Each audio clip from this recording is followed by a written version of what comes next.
Muchas gracias a todos, buenas tardes a todos, muchas gracias por estar aquí acompañando a Juan Jesús en esta puesta de largo de su tercer libro. Y bueno, os voy a hacer una pequeña presentación que yo creo que ya todos prácticamente lo conocéis. Yo me atrevo a añadir que es una de las plumas más interesantes que tenemos en EFIS ahora mismo. Y no es peloteo, luego ya me pagas lo que me debes, pero... Pues ajustamos cuenta. No, lo digo en serio. Me parece que Juan Jesús tiene una pluma interesantísima, no solo por lo que cuenta, sino por cómo lo cuenta, ¿no? Y eso es muy de agradecer en las letras efijanas que, sobre todo últimamente, ¿no? Bueno, os presento brevemente a Juan Jesús. Ya sabéis que él es ecijano, se licenció en Filología Inglesa por la Universidad de Sevilla y ha impartido clases de español en la Universidad de Carolina del Norte, lo diré bien, Chapel Hill, Estados Unidos. Como saben, ahora vive en Écija, empeñado en enseñar una lengua bárbara, dice él, a jóvenes en proceso de ser civilizados, por ahí tenemos algunos, y en su tiempo libre cultiva la escritura, una pasión que le ha reportado, como saben, muchos premios a nivel nacional. Hoy vamos a hablar de algunos de esos premios también. Desde muy temprano descubrió la magia de que la tinta convoca sobre el papel y fue ávido lector de libros de aventuras que le hicieron soñar despierto y también mientras dormía. Cuenta con 2 novelas, como saben, Herederos del Cronótopos, Himnos desvelados, del año 2011, y La llave del inmortal, una especie de continuación, evolución de este primer libro y del año 2022, con Valhalla Ediciones. Con Espejismos y otras ilusiones, que es el libro que venimos a presentar hoy, hace un recorrido por sus 25 años como relatista. Al igual que sus novelas, su obra breve también se caracteriza porque la historia que quedó escrita y nuestra realidad más cotidiana se hibridan con lo inexplicable, lo fantástico y lo sobrenatural, dando lugar a la ilusión que vivimos todos a diario. Bueno, este libro es una maravilla. Yo he tenido la oportunidad de echarle un ojo y bueno, vamos a desgranaros un poquito para que os hagáis una idea de lo que encierran estas páginas maravillosas que Juan Jesús ha hecho, y ha hecho con todas las letras, quiero decir, lo ha hecho todo él. Ahora lo hablaremos también y lo comentaremos. Bueno, Juan Jesús, dile algo a tu público, ¿no? En primer lugar. Quiero sobre todo daros la bienvenida a esta presentación y sobre todo las gracias. Gracias por estar aquí, arropándome, acompañándome. Gracias a mi familia, compañeros, amigos, alumnos, ¿no? Que eso es un detalle, porque después de estar toda la semana aguantándome, vienen un ratito más a escucharnos. Y bueno, pues eso, os agradezco mucho que queráis compartir este rato de literatura, de escritura. Vamos a hablar no solamente de escritores, sino de personas también. Y por supuesto quiero agradecer a Dani que esté aquí a mi lado, porque Dani es una garantía, ¿no? de que vamos a entablar una conversación pues interesante, amena y sobre todo cercana entre amigos. Y quiero agradecer también a Papel y Tinta, bueno, aquí está en la persona de Carlos, que está grabando también el acto, y a nuestras televisiones. Muchas gracias, porque de esa manera pues los vais a hacer más extensivos a todos los ecijanos, incluso fuera de nuestra ciudad. Bueno, hoy es 25 de abril de 2025. Y este libro celebra esos 25 años de escritura de Juan Jesús Aguilar. ¿Eso es casualidad o ha sido todo premeditado o cómo? Lo de que sea justo hoy 25 ha sido casi casualidad, pero o a lo mejor estaba predestinado. Bueno, son algunos años más de escritura. Lo que pasa que intenté tomar como referencia, puesto que llevaba mucho tiempo pensando que quería hacer acopio de una serie de relatos que definieran mi trayectoria, relatos que han sido premiados, algunos en certámenes nacionales, otros a los que tengo especial cariño, también otros que hasta ahora eran inéditos y quería pues publicarlos. Entonces pues dándole vueltas y pensando, me di cuenta de que el primer premio que me concedieron por un relato, un certamen de relatos, fue exactamente en el año 2000. Y estamos en 2025. Además fue a primeros de mayo del año 2000, o sea, hace exactamente 25 años. Y me sirvió como, pues, bien de excusa o bien ya de último empujón para decir, pues ahora es la oportunidad de hacer ese libro o de mirar hacia atrás y plantear esa trayectoria de mi escritura. Y fui viendo qué relatos me iban pareciendo mejor. Curiosamente, por ejemplo, el relato de ese primer premio que fue en Villa del Río, y esto me va a pasar varias veces, que tengo aquí algunas y se me olvida mientras hablo mostraroslas. Pues aquí tenemos una foto, bueno, la persona está de espalda evidentemente no soy yo, pero si ponéis el titular y además si veis la fecha, pues es en mayo de 2000 justo. El sevillano Juan Jesús Aguilar gana el 11º certamen de narrativa y era en Villa del Río, en Córdoba, ¿no? Y pues eso me animó mucho en aquel momento fue como una validación de que lo que hacía pues estaba bien, ¿no? De que gustaba y de que a lo mejor merece la pena.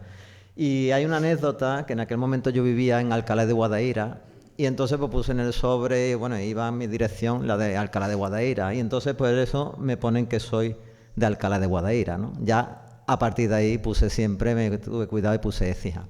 Pero decía que, por ejemplo, este primer relato, Los Juegos de la Vida, pues retrocediendo a él, me parecía que había otros más interesantes para introducirlo aquí, otro que era más parecido y era en la línea de uno que aparece aquí, que es la alacena, y preferí la alacena, ¿no? Pero, como digo, eso fueron 25 años justo y fue la excusa perfecta para hacer este libro y ahora también hablaremos porque para hacerlo, pero al completo, ¿no? Y por una razón también.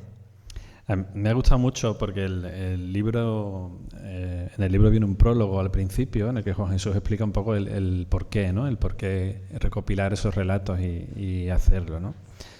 Y te ayuda mucho a conocerlo, ¿no? A los que lo conocemos ya desde hace años, hay cosas que siempre descubres de personas que parece que conoces muy bien, ¿no? Y en este caso, pues, a mí me ha servido para indagar un poquito más en esos años que yo no conocía de Juan Jesús, ¿no? Y ahí vienen todos tus orígenes, ¿no? Desde tu más tierna infancia, como se suele decir, ¿no? La verdad es que funciona, es eso, era recoger un poco, pensar en mi vida, puesto, bueno, esos 25 años de escritor, pero también el más de medio siglo ya, el medio siglo que ha superado uno y que lleva encima, ¿no? Y eso te hace también un poquito mirar hacia atrás e intentar organizar esos recuerdos, ¿no? Y entonces, pues sí, en el prólogo empiezo incluso a intentar pensar o de dónde me puede venir a mí esa inquietud, esas ganas de escribir, ¿no? Y ahí pues voy apuntando hacia, ¿no? hacia algunos familiares míos. Pero luego también llego a la conclusión de que eso que nos preguntan siempre, que si el escritor nace o se hace. Y supongo que algo, igual que el que es más creativo, igual que algo puede haber ahí, ¿no? Que lleves en tus genes, pero tiene que haber un detonante también, tiene que haber una chispa que prenda y que encienda, y eso también lo cuento ahí. Y para mí la chispa, lo que tenéis ya más edad, vosotros por ejemplo, no suena esto, pero para mí esta fue siempre mi biblioteca, ¿no? La biblioteca de Écija que estaba en el Palacio de Peñaflor. Yo cuando con 9, 8, 9, 10 años descubrí esa biblioteca, pues para mí fue, vamos, era un mundo distinto, ¿no? Y en las paredes, en esas paredes que vemos en blanco y negro, pues descubrí estos libros, ¿no? Empecé con esos de los Hollister, Los Gemelos, Los Cinco de Enid Blyton y bueno, ya los Alfred Hitchcock y los Tres Investigadores, pues ya fue el No va más. Sabes, ¿no? Que yo era súper fan de esa saga también. Eso yo lo digo, yo soñaba que sacaban uno nuevo, eran 43, había solamente, a lo mejor había 20, pues un niño de 10 años escribiendo la editorial Molino en aquella época, en los años 80 y poco, diciéndole por favor si me podían mandar contra reembolso cuando conseguía juntar un poquito tal número, porque venían todos los números ahí reseñados, tal número, hasta que me hice con la colección entera, ¿no? Me lo fueron mandando. Ahí ya se veían las temáticas que te iban gustando, porque esos libros de Alfred Hitchcock y los tres investigadores eran más bien un poquito de terror, siempre desde el punto de vista juvenil, infantil, ¿no? Sobrenatural, pero era, misterio. Sí, era un misterio así un poco más duro que el de los cinco y los Hollister. Era un y demás, saltito ¿no? más hacia arriba. Y de hecho hay un homenaje aquí en Herederos del Cronótopo. Se puede entender que es la época contemporánea, pero cuando mis personajes van a la biblioteca, porque transcurre aquí en Écija, ellos van a la biblioteca del Palacio de Peñaflor. O sea, es un homenaje a esa biblioteca. Pero como digo, aquí está la chispa y yo creo que si me pongo a escarbar hacia atrás, mis primeros escritos fueron eso precisamente, fue a imitación de lo que yo leía. Eso te iba a decir, porque a diferencia de otros niños, tú no te conformabas con leer. Tú decidiste también, voy a escribir, ¿no? Y voy a hacerlo yo directamente, ¿no? Pues ahí tengo todavía, lo guardo en casa. Bueno, esa Olivetti es una máquina de escribir con la que yo fui escribiendo mis historias. Como veis, ya me gustaba pues crearle mapas. Estamos hablando de un niño de la antigua sexto, séptimo de primaria, o sea que sería 12 años, ¿no? Sí, una cosa así. Sexto de primaria, primero de la ESO hoy en día, ¿no? Y como anécdota, bueno, aquí veis que lo escribía en cuartilla. Después la AMPA, porque yo estuve en el Miguel Cervantes, en el PUA, pues sería el año a lo mejor 1984.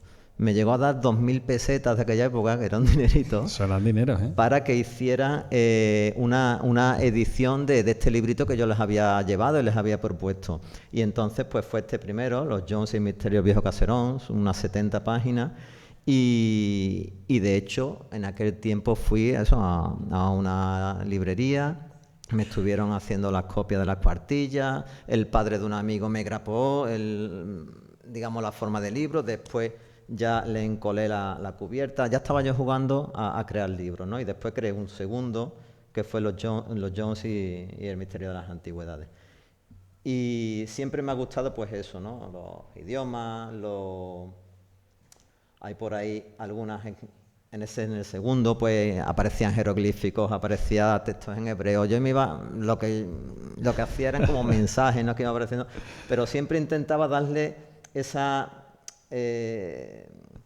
ese formato estético, crearle algo más, ¿no? Algo que fuese más allá, ¿no? De simplemente las letras, ¿no? Tus padres alucinarían contigo. Plano, ¿eh? Tus padres alucinarían contigo. Y bueno, pues ahí nace, yo creo que ahí nace también, y es lo que he vuelto a hacer con esto, ¿no? Con este libro. En cierto modo, ese juguete que yo creé, esa manera de crear libros, pues aquí estoy haciendo lo mismo otra vez, con otros recursos, con otros conocimientos de imprenta, de maquetación, de mucho, pero igual que fabriqué al completo ese libro, pues este libro, lo único que ha hecho la imprenta es imprimirlo, pero lo he fabricado al completo, enterito. ¿Y por qué no tenías imprenta en casa? Sino también. A lo mejor. Tiene muchísimo mérito, no sabéis lo que cuesta. Bueno, los que habéis editado y publicado libros sí que sabéis, ¿no? Lo que cuesta editar un libro y maquetarlo, hacer esa portada, corregirlo, darle forma, ¿no? a todas esas páginas, y que lo hayas hecho todo, absolutamente todo. Yo me quito el sombrero, amigo, con eso. Fue como un reto, algo que me planteé y que decía, bueno, quiero hacerlo como lo hice entonces, ¿no? Volver a, digamos, a ese inicio, aunque nunca es una vuelta a un círculo, es como una espiral, ¿no? Ya vuelves con otras perspectivas, eres otro, ¿no? Pero eres otro, pero vuelves te acercas. Y bueno, fue el reto de decir, lo quiero hacer al completo. Ha tenido que ser complicado, ¿no? Porque ahora hablamos del título, si te parece también, pero ¿cómo plantea uno un libro, además biográfico, se podría decir? Porque cada relato, lo vamos a hablar también durante la charla, tiene una pequeña introducción antes del propio relato en la que explicas un poco la génesis de ese relato, un poquito de historia de si ese relato viene de algún certamen o directamente ha sido una idea inédita o lo has recuperado de otro libro que a lo mejor se ha editado, en fin, ese tipo de vicisitudes de cada uno de ellos, ¿no? Y yo lo veo como una especie de diario literario tuyo, ¿no? Propiamente dicho, ¿no? Claro, sí, estoy intentando recordar, recoger y darle una consistencia, una coherencia, digamos, histórica, si se puede decir, ¿no? A lo largo de mi trayectoria, pues quería también darle ese peso, digamos, de documento, ¿no? De testigo de lo que había estado ocurriendo. Entonces, sí, bueno, ya veis lo que hablo del plano estético, pues cada relato, por ejemplo, va anticipado por un espejo, y además un espejo totalmente distinto, que cuando se lee el relato pues se entiende, ¿no? Porque tiene esos detalles el espejo. Esto que estaría en el centro es lo que está diciendo Dani, que es esa reseña. Y la reseña también, aquí hay muchas personas a las que les gusta escribir en Écija, y tenemos un grupito de amigos que si no estamos haciendo una cosa, estamos haciendo otra. Y también, de manera muy humilde, lo planteaba o me lo imaginaba como una especie de pequeño manual de inspiración, de escritura, para otras personas a las que también les gusta escribir, ¿no? Y eso es una de las funciones también de esa reseña, aparte de aclarar, como has dicho tú, pues qué premio ganó, o qué me inspiró a escribirlo, o a lo mejor en aquel momento qué intentaba, ¿no?, lograr a través de la escritura. Y luego, pues después de esa reseña, le he metido ese marco ahí de inicios, como si cruzáramos un umbral, ¿no?, de ese espejo en cada uno de los relatos, ¿no? Que es lo mismo que he mostrado antes en el librito de cuando era niño, pero claro, ya en otra dimensión. Con tecnología del siglo XXI. Claro. ¿Por qué ese título, Juan Jesús? ¿Por qué eso de espejismos y otras ilusiones? Pues espejismos y otras ilusiones es porque me puse a darle vueltas, digo, bueno, ¿qué pueden tener en común? Cada relato es totalmente independiente. Los relatos han sido escritos a lo largo, pues eso, de 25 años. Son individuales, aunque algunos, si pertenecen a un momento más o menos cercano, pues a lo mejor estaba barajando unas ideas y pueden tener algunas, no son conexiones, son independientes, pero bueno, le puedes ver alguna relación, alguna semejanza de algunos conceptos. Pero luego intentaba pensar qué pueden tener en común un poco todos para darles un título genérico, ¿no? Y había un relato que originalmente se titulaba El ascensor, y que también llevaba dándole vueltas a que podía tener otro título, y se me ocurrió llamar a ese relato, y además quería que fuese el primero. No sé por qué, porque tampoco están ordenados cronológicamente. Están puestos ahí de una manera que a lo mejor yo he ido pensando que podía ser, pero que yo os invito también, si algunos adentráis en el libro, a que lo leáis saltando de un relato a otro, el que más os llama la atención el título, que no hay por qué leerlo en ese orden. Y le cambié el título a espejismo, al que se llamaba El ascensor. Y era un relato bastante duro, además bastante duro y de gran actualidad. El relato pues puede tener tranquilamente 15 años, pero es un relato en el que, bueno, el ambiente en el que se mueve es una guerra. Y es una guerra que puede ser cualquier guerra, no se especifica, se habla de unos lugares, digamos, imaginarios, pero encajaría pues en la Ucrania de hoy en día o en cualquier conflicto que estamos teniendo. Y nos encontramos, porque los espejos son muy relevantes en varios relatos y me gusta el concepto del espejo, y nos encontramos, el personaje es una chica adolescente, que puede tener vuestra edad, de mis alumnas que están por ahí, que lo ha perdido todo. Después, a medida que avanza el relato, vemos cómo ha ocurrido eso. Ha perdido la familia, ha perdido los amigos, ha perdido el hogar, y lo único que tiene donde está viviendo es en un ascensor que se ha detenido en un edificio que es ruinoso, de muy difícil acceso, y ella se refugia allí porque allí es muy difícil y no van a llegar. Un ascensor que está detenido entre dos pisos, en el que puede entrar y puede salir. Y cuando la encontramos, pues en el momento, porque un relato pues empieza in medias res, no tenemos la extensión de una novela para alargarnos tanto. Tenemos ahí lo que está ocurriendo ya de lleno. Acaba de dar a luz, está con su bebé y se enfrenta a la decisión más difícil y más dura de su vida. Y la vamos acompañando en esa decisión, en qué puede ocurrir, ¿no? Y la única compañía que tiene esa chica es su gemela del espejo, que también sostiene a su bebé, ¿no? Y ese concepto de espejismo, esa forma de entender cómo nuestra realidad, lo que nosotros pensamos que es algo sólido, la verdad, la realidad, lo que nos hace pisar en firme, de un momento a otro podemos descubrir precisamente que es eso, que es un espejismo, que es una ilusión, que no era o que no funciona como realidad. Y tenemos que fabricar o construir otra, ¿no? O tenemos que tener terreno, suelo donde pisar. Entonces, hay muchos de los relatos en que no de una manera tan dramática, a lo mejor puede ser por algún otro caso, pero que abunda también en esa idea, en que hay que reconstruir, en que nos damos cuenta de que no nos sirve el momento y el presente ese que vivimos y tenemos que darle otro giro, ¿no?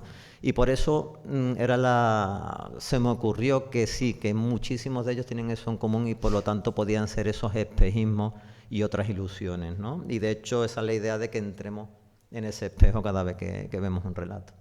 Por cierto, no lo hemos dicho al principio, pero podéis interrumpirnos si queréis, si tenéis alguna duda en el momento, levantáis la mano sin problema, se os da paso y le preguntáis algo a Juan Jesús, ¿vale? Tiene que ser complicado, Juan Jesús, elegir 15 relatos y 2 microrelatos, en este caso, que son los que encierra este libro, de entre toda tu obra, porque son como hijos nuestros cada uno de ellos, Ya, ¿no? Sí. Y como dice mi madre, ¿qué dedo me corto que no me duela, ¿no? O sea, ¿cómo se elige para hacer esta antología? No sé, yo lo que hice fue una relectura, porque muchas veces también tienes un recuerdo de un relato, pero cuando vuelves a leerlo, pues dices, bueno, pues a lo mejor hay otros que son más indicados. Entonces, haciendo esa relectura, intenté buscar temáticas diferentes. O sea, por ejemplo, si dos eran muy cercanos, como este primer premio que me dieron, los Juegos de la Vida y la Alacena, pues entre ellos creo que la Alacena es un relato mejor construido, es más sólido, entonces me quedé con la Alacena. Pero claro, el otro pues era un ambiente parecido. Por diferentes razones fue escogiendo uno u otro, también por eso, por la temática, por la cercanía, o a lo mejor por la trascendencia que había tenido para mí, ¿no? El hecho de, por ejemplo, hay relatos como Rojo Amazonas, es decir, eso después hablamos que tenía que aparecer a la fuerza, o Príncipe Perfecto.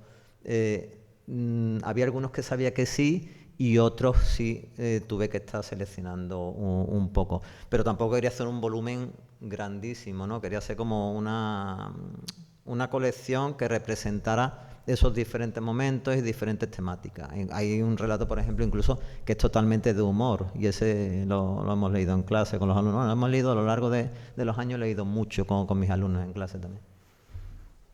Digamos que este libro te sirve de punto y seguido en tu carrera literaria, Juan Jesús. Yo creo que sí también, y que creo que es una de las razones por la que lo escribí, porque al mismo tiempo que recojo y ordeno y organizo, es como si cierras también un ciclo, y entonces a partir de ahí puedo empezar también cosas nuevas. Es como si, bueno, cierra una puerta que sabe que puedes abrir siempre, pero es como si hubieses concluido también algo, y esa sensación también la buscaba. Dice que los has revisado, algunos de ellos. Todos. Todos están revisados. Hasta los más recientes llevan una revisión a fondo, y sobre todo los más, digamos, antiguos, porque claro, ya uno pues escribe, en la esencia el relato está ahí, claro. El relato es el relato, pero bueno, le he dado una buena revisión. El estilo se va depurando, ¿no? Con el paso de los años. ¿Te ha sorprendido alguno? O sea, ¿has vuelto a leerlo y decir, joder, esto lo he escrito yo? Perdón por la palabra. Eso te pasa muchas veces.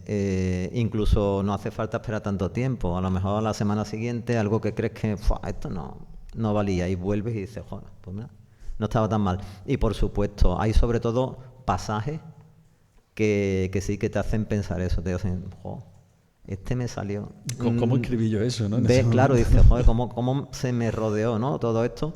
Y fui yo capaz de expresar eso a través de esta imagen o algo, ¿no? Que a lo mejor ahora no se me ocurriría.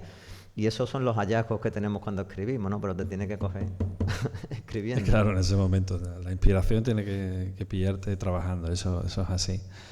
Te voy a hacer una pregunta que sé que no me vas a saber contestar seguro. ¿Tienes alguno favorito de entre esos 15? Y los micros, ¿no? Los micros no los contamos, pero... Favorito... bueno, el del Amazonas, después yo creo que tendremos que hablar de él. Es favorito por un motivo. Son favoritos por motivos, no porque sea Y por ejemplo, lo que pasa, aquí alguien si sabe hablar portugués, pues me corregirá, pero es que el título es en portugués. No sé si está por aquí también. No. Príncipe Perfeito o algo así, Perfecto. ¿no? Porque está en portugués, ¿no? Es el nombre de un barco. Y este relato también fue, bueno, es muy curioso, te lo cuento. Cuéntame la historia porque yo la muy- conozco, pero es muy interesante. Es muy curioso porque yo estaba en un viaje con mi familia cuando mis niños eran más pequeños.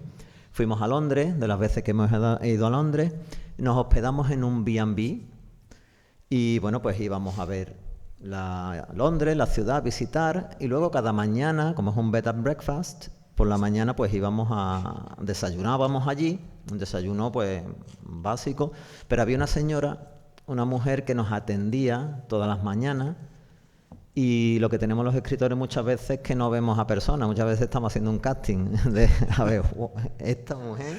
Así es. Esta así es. mujer, y al día siguiente, esta mujer tiene que ser un personaje, es que porque te evoca algo. Y yo no me podía ir, por ejemplo, sin saber cómo se llamaba y sin saber dónde era. Y entonces, pues, ya de los últimos días, pues le dije a mi hijo, ¿por qué no hacéis una foto con ella? Sí, se hicieron, porque ya de hace 5 o 6 días, pues ya le hablaban los niños. Pero la mujer tenía unos rasgos que no era británica ni de lejos, ¿no? Pero no la ubicaba, no sabía. Y entonces la mujer nos dijo que se llamaba Beatriz y que era de Portugal. Una mujer que podía tener ya cerca de 60 años.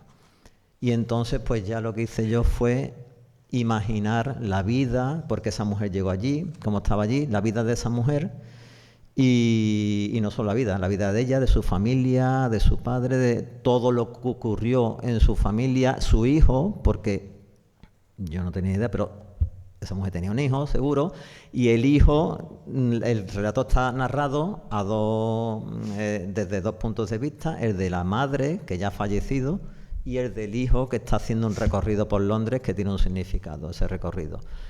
Y entonces, pues, el relato ese, hay muchísima gente que me ha dicho que es el relato que más le gusta de los que he escrito. No sé por qué, pero que, bueno, lo que me ocurrió es que yo tenía que escribir la historia de esta mujer, Beatriz. Beatriz además significa Beatrix, viene de Beatriz, que es la viajera, y todo eso lo encapsulé en el relato. Lo que sí me han dicho después algunos es que si me puse en contacto con ella y le mandé el relato, y es que no puedo porque me hubiera demandado. Esa No creo mujer que le con hubiera gustado, ¿verdad? con lo que aparece ahí, ¿no? Pero que tenía que contar la historia de esa mujer porque si no iba a tener ese run run ahí siempre. Es verdad que hay muchas veces que la mente del escritor deforma esa realidad, ¿verdad? Tú vives una realidad, conoces a una persona o escuchas una simple frase de alguien y enseguida la deformas, la transformas en algo y de ahí salen las historias. ¿Podemos leer un poquito Vale. de Príncipe Perfecto? ¿Lo leo yo o lo lees tú? Venga, tú. ¿Quién mejor que tú? ¿Se las has abierto tú? Venga, Bueno, venga. vale. Toma. No, yo tengo por aquí. Vamos a ver. 61.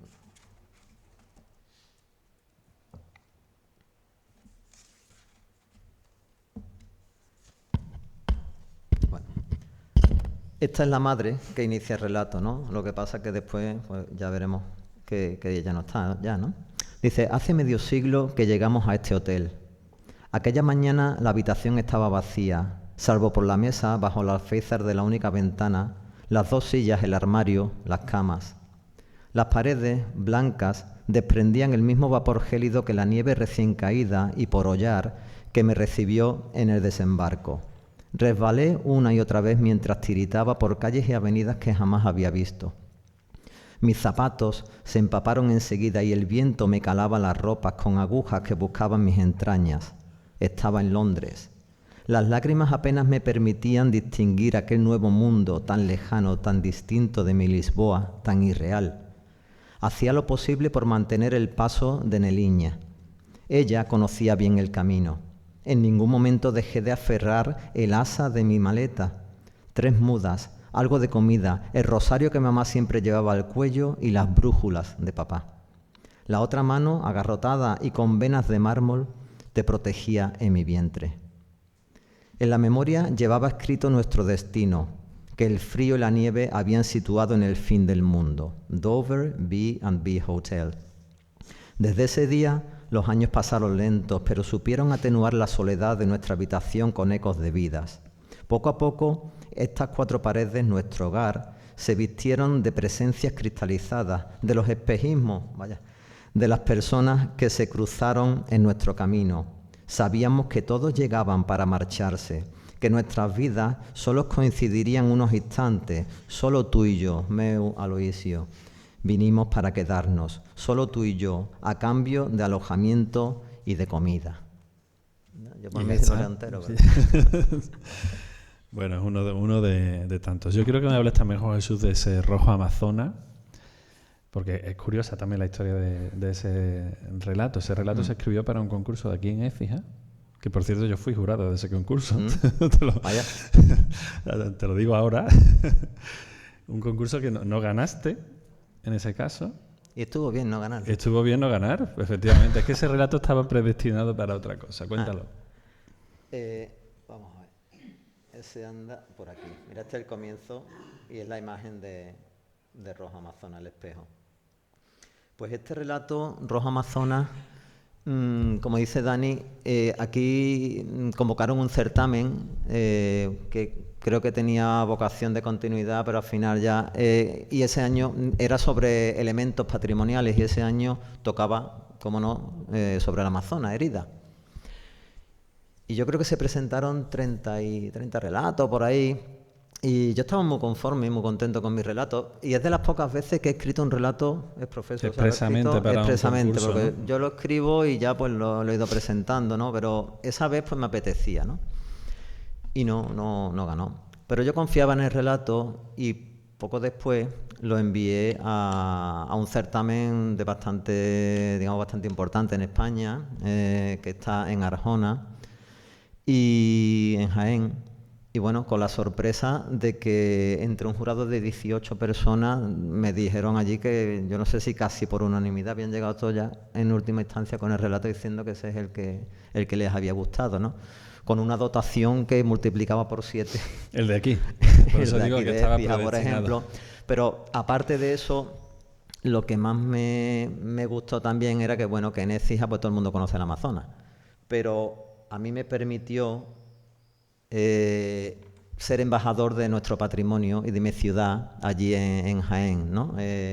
Y bueno, pues yo llevé como veis aquí, mis folletos, estuve hablándoles del Amazonas, explicándoles, mostrándoles imágenes y pues disfruté de esa manera y yo estoy seguro de que a alguien habrá pasado por Écija de los que estaban por allí, porque había un salón doble de este lleno, y habrá pasado simplemente cerca de Écija para ver la Amazonas, ¿no?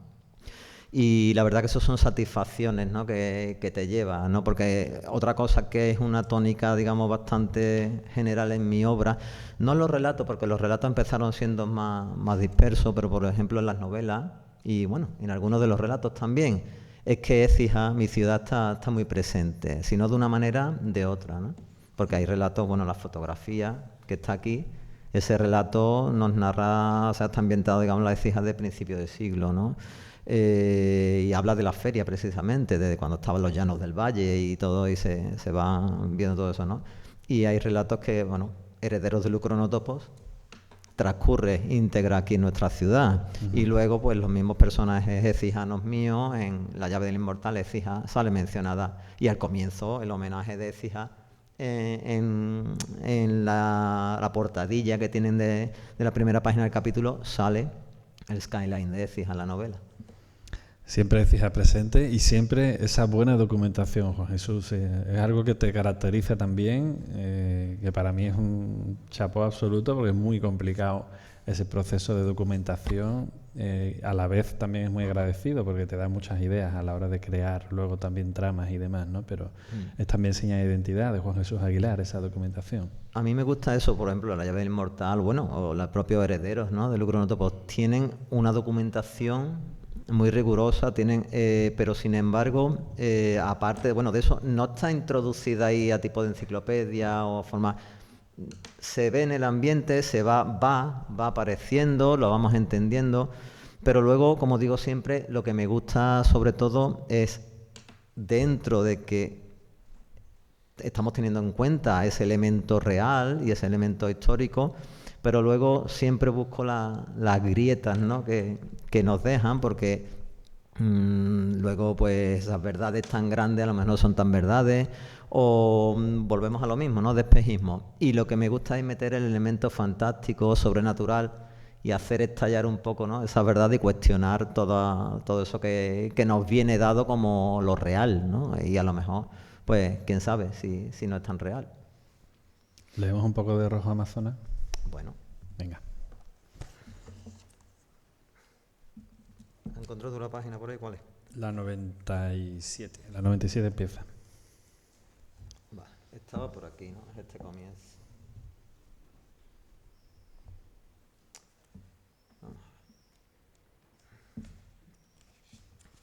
Dice, bueno, Rojo Amazonas, para que está narrado también desde dos perspectivas. Una es del pasado, y esa es en Astigui.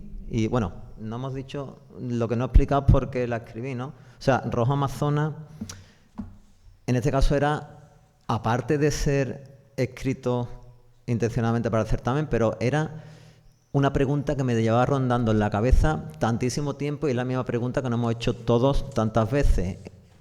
Tenemos ahí el estanque romano, sabemos cómo se halló el Amazonas, y todos nos hemos preguntado, bueno, ¿y por qué cuando lo único que nos encontramos es un torso, es un pie, es una cabeza?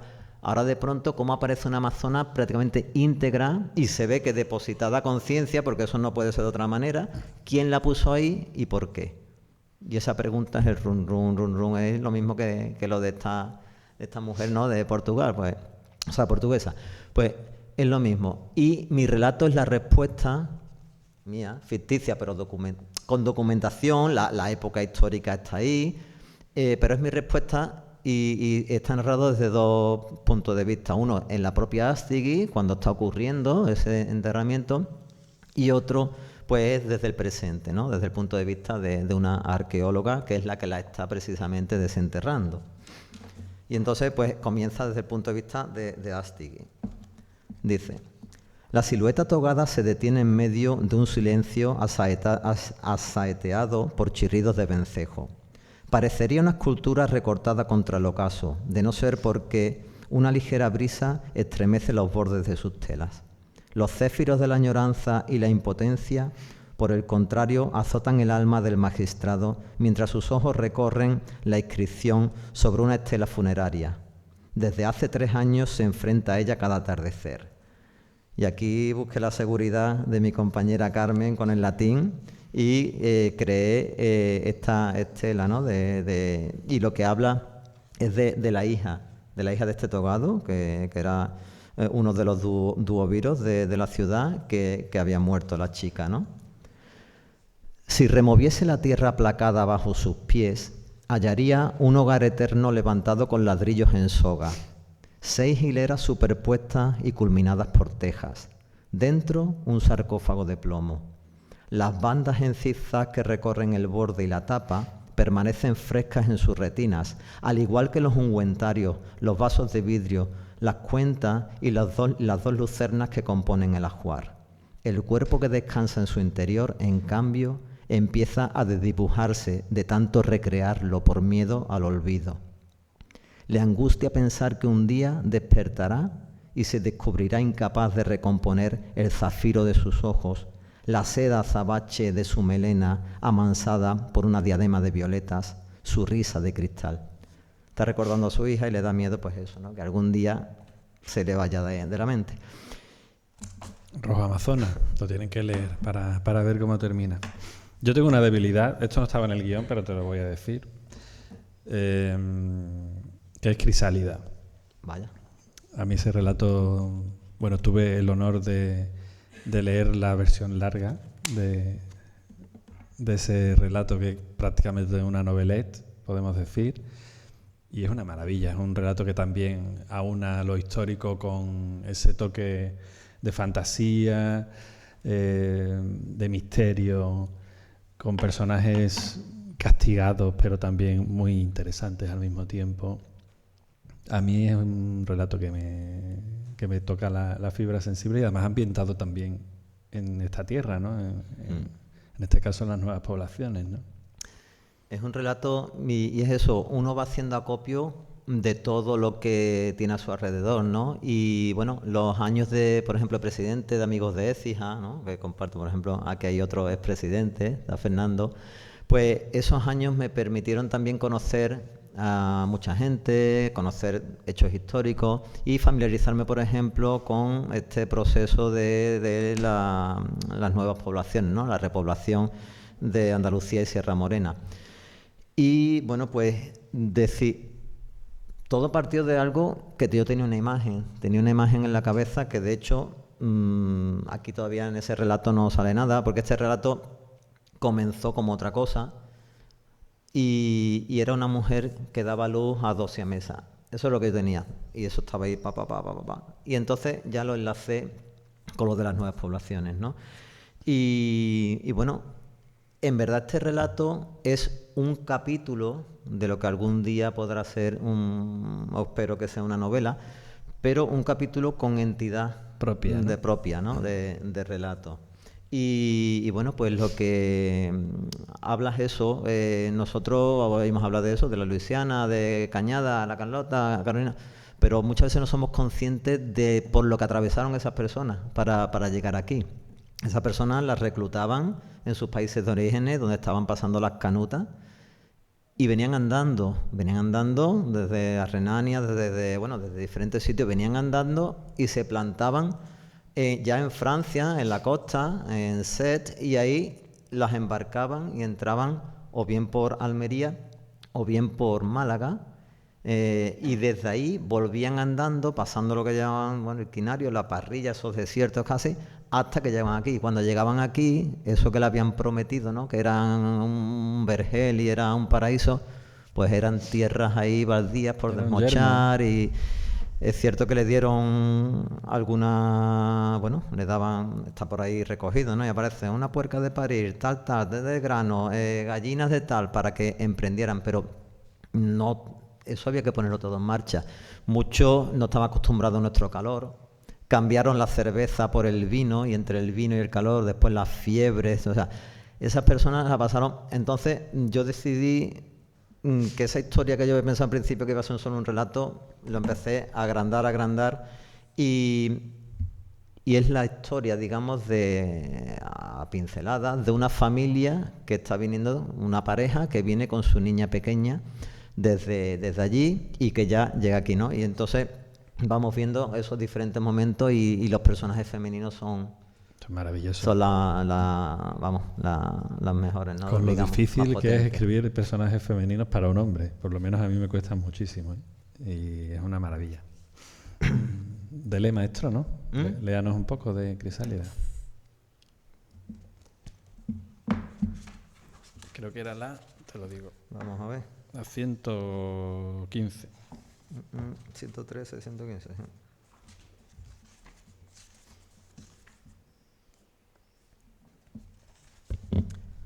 Bueno, está dedicado el relato, como veis aquí, a los colonos centroeuropeos que hace siglos arriesgaron sus vidas para haber cumplido el sueño de fundar las nuevas poblaciones de Andalucía y Sierra Morena, y a sus descendientes, testimonio irrefutable de que lo lograron. Aquí lo que vemos es, dentro de ese trayecto que han hecho ya una parte bastante dura, pues están descansando por la noche, están descansando en una especie de posada, en un sitio, y vamos a ver ya, ahí no vamos a llegar, pero vamos a ver después qué les ha ocurrido antes también, ¿no? A lo largo del relato. La tenue llama de una vela danzó en las pupilas incoloras de Albina. Los tres descansaban en un mismo jergón, la pequeña Bárbara arropada entre el calor brindado por los cuerpos exhaustos de sus padres. Albina no lograba conciliar el sueño. En el vacío de la noche, sus oídos se llenaban de la respiración pesada y constante de Johan y de su hija. Más distantes, amortiguados por el entarimado, se sucedían los bufidos de las vacas y de algún caballo que tenían debajo, Percibía con claridad el chapoteo fangoso de sus boñigas al chocar contra los estratos de estiércol. El devenir diario de aquellas bestias inundaba la vivienda con un hedor al que no había más remedio que acostumbrarse. A cambio, la temperatura de las habitaciones era más amable durante las largas temporadas invernales. Al fin habían cruzado la frontera y estaban en Belfort. Hechos a la soledad clandestina de los caminos y al incierto descanso en las frondas y posadas que encontraron a su paso, el pueblo les había parecido un hervidero humano. Por sus calles transitaban gente de toda índole y se habían encontrado, para su tranquilidad, con varias patrullas de soldados franceses y suizos. Por primera vez en muchos días, largos, fríos y agotadores, se sentían seguros. Y hasta ahí puedo leer, como el concurso. A mí me gustaría, si tenéis alguna pregunta, si queréis hacerle alguna pregunta a Juan Jesús, algo que os inquieta, algo que os desprenda esa curiosidad, ahora es el momento, antes de finalizar. ¿Hay algún valiente por ahí? ¿O alguna valiente? Cualquier cosa que os ocurra, alguna curiosidad de algo que hayamos comentado, pues podemos hablar de eso si queréis. ¿Por qué habéis dicho que son 15 relatos y 2 micros? ¿Por qué 15? Pues no sé, porque empecé a unir, a sumar, y dio la casualidad de que todos los que había, que yo no, si hubieran sido, bueno, 15 me pareció un número redondo, pero que si hubieran sido 14 o 16, fue ya la suma de los que creí que digo, mira, me apetece escoger estos, ¿no? Y que aparezcan en el libro. Y vi que más o menos componía pues un número de páginas que son 260 y tantas páginas. Digo, mira, pues un número ya, número bueno para un libro. Pero que no, ahí no hay mensaje. Hombre, el punto hubiera sido 25, sí, ¿verdad? te lo voy a decir.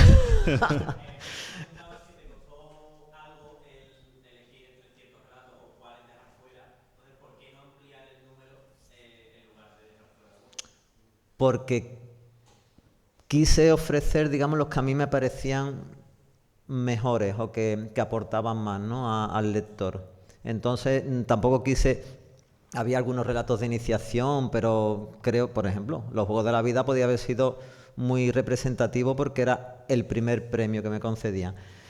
Pero, no sé, no me convencía ciertas cosas, entonces lo iba a tener que reescribir mucho, hasta tal punto que ya a lo mejor pues no se iba a parecer tanto al relato original. Entonces no quería llegar a eso. Yo he querido mantener el relato que me gustaba, revisarlo, pero que sea ese relato porque en cierto modo está mostrando, ¿no? los relatos que he ido escribiendo a lo largo, o la manera en que ha ido variando también la escritura a lo largo de los años, ¿no? Más cositas por ahí. Tomás. Todo escritor es un buen lector, o ante todo un lector. ¿Tus lecturas se traducen en tu literatura? Y si es así, ¿cuáles son?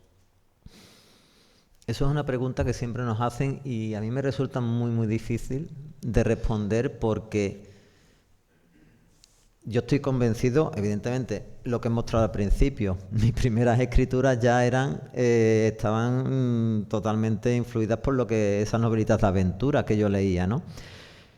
Y todo lo que leemos, todo lo que vivimos, todo lo que nos pasa alrededor, todo lo que oímos está ahí, ¿no? Entonces yo estoy convencidísimo de que mis lecturas están ahí. Por ejemplo, una influencia... el escritor sobre el que yo escribí, además que te hice sufrir con ella, para que te la leyese, mi tesis doctoral, Graham Swift, también tiene un libro de relatos. Y yo estoy seguro que a mí me encantaron algunos de esos relatos y esos relatos me los leí pues en los últimos años de carrera. Y yo empecé a escribir los relatos pues una vez que acabé la carrera, una vez que estuve en Estados Unidos y ya estábamos en los cursos de doctorado con mi mujer. Entonces...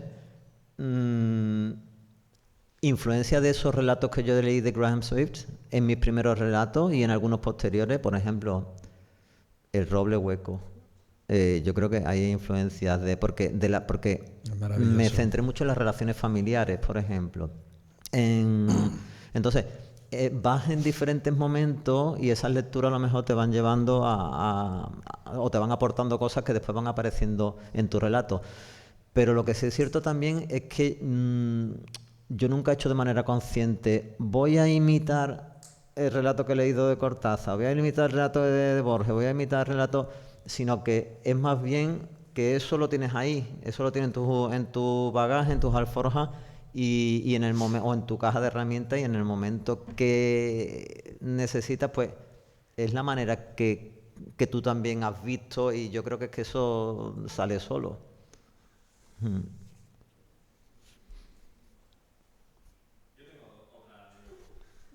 es la misma pregunta que te hice cuando nos reunimos aquí por tu anterior novela, La llave del inmortal. Y quiero ver si repites patrón o si repites respuesta. Pues como no me acuerdo la pregunta, lo mismo te digo, te respondo Se igual. va con trampa. Pregunta trampa.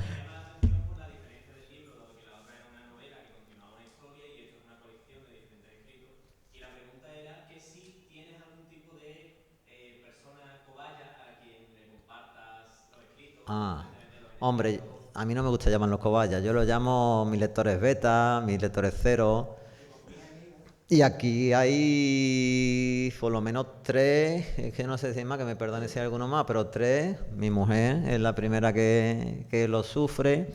Tomás se ha leído, bueno, 3 no, 4. Tomás se ha leído, yo qué sé, pues habrá leído casi todo. De hecho, yo quería, después se me olvida, a mí me da mucho coraje esa cosa, pero yo quería cerrar con unos agradecimientos. Y en esos agradecimientos, lo voy a hacer ya, menciono, que están aquí en el libro detrás, menciono precisamente a esas personas. Y Tomás ha leído pues muchísimo y me ha comentado muchísimo del relato. Y algunas cosas que os pueden gustar o que están solucionando mi relato, pues a lo mejor también han podido ser culpa de él. Carmen también se ha leído relatos míos, por ejemplo este del Amazonas me ayudó a tener seguridad con esa estela funeraria, y se ha leído, ha hecho de lectora beta, sufre también mi lectura. Dani también, ¿no? Lo tengo aquí reseñado. Que todos los que son amigos de escritores tienen que sufrir eso. Claro. Eso. Así. Aquí cito a Inma, a Tomás, a Eli, que no está aquí hoy, Manolín, que es un amigo mío, Mari Carmen, Dani, Diego, a Diego no lo puedo olvidar. Diego ha hecho una lectura muy atenta también de todos estos relatos, y a él se lo tengo que agradecer en mucho, que algunos despistes, a lo mejor alguna reiteración que tú ya no ves, alguna cosa, él me ha hecho un favor grande. Entonces, sí, yo creo que son necesarias, pero creo que son, y a lo mejor te dije lo mismo la otra vez, tú te acordarás mejor que yo, pero son necesarias, pero cuando ya la haya escrito. Porque si y creo que te lo dije a lo mejor, porque como estés en la mitad y se lo des, sus opiniones te pueden a lo mejor influir en lo que tú estés escribiendo. Yo creo que es mejor terminarlo, estará mejor o peor, pero hacer lo que tú querías hacer, y entonces se lo das a ellos. Y ellos ya te van a comentar y se puede pues revisar, cambiar, pero ya es tu obra. Si no, corres el riesgo de que, es que bueno, te diga uno, es que a mí me parece mejor, ahora el otro, y te pueden volver un poquito loco y tiras por un lado que a lo mejor cuando acabes dices, joder, es que esto no es lo que yo quería tener, ¿sabes? Pero es imprescindible, yo creo que nos hace falta, nos da seguridad, ven, porque son muchos más ojos. Es que cuando tú pasas ya por encima de lo que has visto 500 veces, no ves los hay errores. cosas así de grandes que no la ves, porque ya es que se te escapan. Entonces, eso es una muy buena ayuda. Y sobre todo amigos sinceros, hacen falta. Hombre, y que te digan la verdad, porque para que te digan siempre, Quillo, que viene, escribe, está todo perfecto. Bueno, y todo el mundo me dice eso, pues entonces siempre ayuda. Una crítica constructiva, una crítica agradable, cariñosa. Sí, pero no, que sea al fin y al excesivamente cabo, dura. que si hay una verdad que hay que decirla, mejor que te la diga tu amigo antes de que tú digas, venga, léelo mi libro, y ahora toda la gente, lo que he puesto aquí, vaya esto. Eso mejor pasas tú el traguito antes y lo solucionas. ¿Más cosillas por ahí?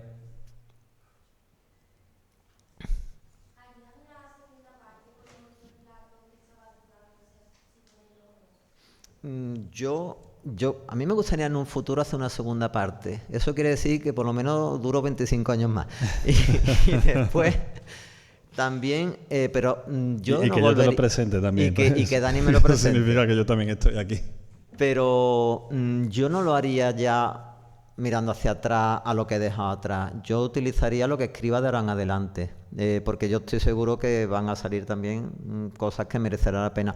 Y es que es una pena, por ejemplo, cuando ganas certámenes de relato, vale, te dan una dotación económica. Venga, toma, 800 euros, 1.200 euros, lo que sea. Pero muchas veces el relato se queda ahí, ni lo publican. O lo publica una tirada muy pequeñita el ayuntamiento, que se lo da allí a 3 o 4 personas, la ponen allí en una caja que lo cojan y ya está, y no va a ningún sitio más. Eso me pasó, por ejemplo, Príncipe Perfecto. Ese ganó el premio Binefar, que fui con mi mujer en diciembre, fue, ¿no? En enero, a Binefar, plantarte allí, se veían los Pirineos de lejos. En enero nos hicieron ir, pero bueno, a recoger premios. Y ya está. Y claro, yo no podría haber ofrecido a lo mejor ese relato a un público más amplio o que me dijeran, oye, es el relato que más me gusta tuyo, si no lo sacas a lo mejor lo publicas en un libro. Entonces, una de las intenciones también de hacer esta publicación ha sido darle una segunda o casi una primera vida en público de verdad a esos relatos, algunos que han sido escogidos entre 200 o 300 relatos, que bueno, pues algo tendrán bien el relato, pero no se quedaban ahí, no llegan a ningún otro sitio, y ahora por lo menos pues están aquí en este librito, ¿no? ¿Piensas que hay algo en este libro que te gustaría mejorar? ¿O que te hubiera gustado mejorar? Ahora mismo no, ahora mismo el libro yo he dado todo lo que podía y se me ocurrió en él. A lo mejor en el futuro, cuando pase un tiempo, me doy cuenta de que podía haber tenido alguna otra cosa, no sé, y entonces pues lo utilizaré en otro libro. Pero yo ya te digo, mi intención era lo mismo que yo hacía de niño, hacerlo ahora con los medios y los conocimientos que tengo. Entonces buscarle una portada atractiva, sus ilustraciones, una maquetación lo mejor que sé hacer y bueno... Yo diría más, está mejor maquetado que muchas editoriales profesionales lo hacen. O sea que... Es mucha práctica la que llevo ya maquetando de muchos años. Es un libro, al llevar tiempo ya también, por ejemplo, con el mundo esférico. Por el mundo esférico te relacionas con depósito legal, con el ISBN, con imprentas, con todo. Pues todo eso, yo este libro, lo único, es todo íntegro. Lleva su depósito legal, lleva su ISBN, o sea, está a todos los niveles porque lo único que no tienes, digamos, ha pasado por una editorial, pero bueno, es que a lo mejor una editorial no me hubiera dejado hacerlo tampoco exactamente como yo quería, ¿no? Estoy convencido que hubiera salido peor. Entonces yo he hecho lo que yo quería hacer y como yo quería hacerlo y bueno, yo espero a todo el que está abriendo el libro le está gustando mucho estéticamente y luego pues los relatos también. Que por cierto hay un sello aquí que pone Fragua de historias. Eso es otro espejismo. Es otro espejismo, ¿no? Claro. O sea que esto no es una editorial con futuro A. Yo no tuve, por ahí no, yo no estoy pensando en hacer una editorial, pero me gustaba ponerle, ¿no? ese sellito, ¿no? de lo que podría ser una editorial y a lo mejor, quién sabe, si hago otra autopublicación en otro momento, pues le vuelvo a poner Fragua de historias, ¿no? Que me parece bonito el título. Muy bonito. Tú cierras si quieres, ¿no? Para que no se me olvide. Bueno, en mis agradecimientos, los primeros que aparecen son mis padres, evidentemente, porque como Dani dijo, pues ellos, pues en mi casa, pues había una necesidades, digamos, más inmediatas. Allí, pues no, en mi casa no había libros, no había, ¿no? Con traer pan todos los días a casa, pues ya eso era un logro. Entonces, pues este niño era un poco raro, ¿no? Tantos libros, tanto lee esto, que... Entonces, pero ellos, sin embargo, entendían, ¿no? Yo cada vez que leía un libro de esto de aventura, iba por la noche y les daba el tostonazo y le contaba el libro de pe a pa. ¿Cómo te puedes acordar todo eso? No, porque me gusta. O sea, a mis padres, pues el agradecimiento está en primer lugar. También a mi familia, a mi mujer y a mis hijos, ¿no? Ellos, pues, son mis pilares, ¿no? Luego, también ya he mencionado a mis lectores beta, ¿vale? Luego, por ejemplo, en cuestión de cubierta y también pues tengo mis asesores un poco, ¿no? Ahí está mi hijo, Adai, ¿no? Que en temas de diseño gráfico, y también José Guisado, que fue un alumno mío, pues a veces me hace también ahora de maestro, ¿no? Oye, ¿cómo esto del Photoshop, cómo tal, cómo podemos? Y él me da indicaciones porque es su trabajo, y entonces yo me busco mis recursos, me enseñan y entonces lo hago, ¿no? Y luego pues tengo por aquí pues eso, por ejemplo, a gente que no puedo pasar son mis alumnos, ¿no? A ellos les agradezco también que de vez en cuando me aguanten mis relatos y les gustan, y hemos leído relatos, sobre todo cuando eran pequeñitos, también hemos estado leyendo algunos, porque además a ellos les inspira y les da para el mundo esférico, ¿no? Es la intención, ellos también le entran ganillas de hacer algo parecido. Entonces, pues eso, a todos lo menciono aquí, y bueno, y sobre todo vuelvo a dar mi agradecimiento a todos los que habéis estado aquí esta tarde escuchándonos. Y bueno, yo lo único que puedo deciros es eso, que este libro pues está lleno de ilusión, pero ilusión también en el otro sentido, ¿no? No en el sentido de algo que descubres que a lo mejor no es real, sino en la ilusión que tenía pues aquel niño de 12 años que jugaba a crear libros, ¿no? A escribir sus historias, y que ahora con 50 y pocos pues sigue haciendo lo mismo, porque creo que es que somos así, y hay un momento en nuestras vidas en que seremos más como de arcilla, y cuando algo nos marca después se seca y ya nos hemos formado de esa manera, y seguimos, por dentro seguimos siendo aquella persona, seguimos teniendo aquella esencia. Así que muchas gracias, yo os doy muchas gracias a todos por aguantarnos aquí este ratito. Sobre todo poner en valor el trabajo que haces a uno de los mejores autores que tenemos en la ciudad. Yo no sé cuándo se te va a dar tu sitio, pero yo espero que desde aquí se te dé ya pronto donde tienes que estar, que es en lo más alto de las letras ecijanas. Ahora, si queréis haceros con el libro, pues Juan Jesús os lo firmará.